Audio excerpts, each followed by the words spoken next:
அருமை இரட்சகரமாயிருக்கிறதான இயேசு கிறிஸ்துவின் ஈடு இணையற்ற நாமத்தினால் உங்கள் யாவரையும் அன்போடு வாழ்த்தி வரவேற்கிறேன். யோவான் 19 அதிகாரம் 30வது வசனத்தில், இயேசு காடியை வாங்கின பின்பு முடிந்தது என்று சொல்லி தலையை சாய்த்து ஆவியை ஒப்பு கொடுத்தார். இந்த வார்த்தை பிதாவை பார்த்து கூறிய 6வது வார்த்தை.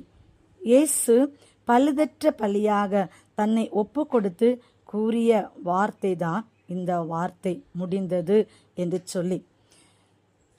வேதனை அனுபவித்தார். உலகத்தில் தான் பட்ட பாடுகள் முடிந்து விட்டதால் கூறிய வார்த்தை அல்ல. உடம்பில் உள்ள வலியில் தாங்க முடியாமல் அழுது கூறிய வார்த்தையும் அல்ல.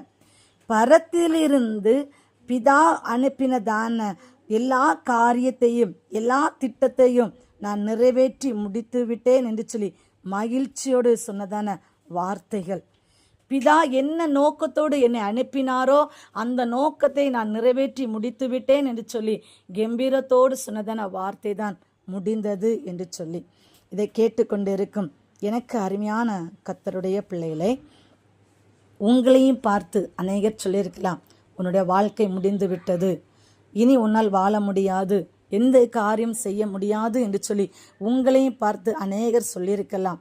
பாருங்கள், தேவன் உங்களை என்ன நோக்கத்தோடு தெரிந்தெடுத்தாரோ, என்ன காரியங்கள்லாம் உங்களை கொண்டு செய்வேன் என்று சொல்லி ஆண்டவர் வாக்கு கொடுத்தாரோ, தாயின் வயிற்றிலிருந்து உருவாகுவதற்கு முன்பதாகவே என்ன நோக்கத்தோடு ஆண்டவர் உங்களை தெரிந்தெடுத்தாரோ அந்த நோக்கம் நிறைவேறும் வரையிலும் என் தேவன் உங்களை கைவிட மாட்டார். உங்களுக்கென்று சொல்லி கொடுக்கப்பட்டதான எல்லா காரியம் நிறைவேறும் வரையிலும் என் தேவனுடைய கரம் உங்களோடு கூட இருக்கும்.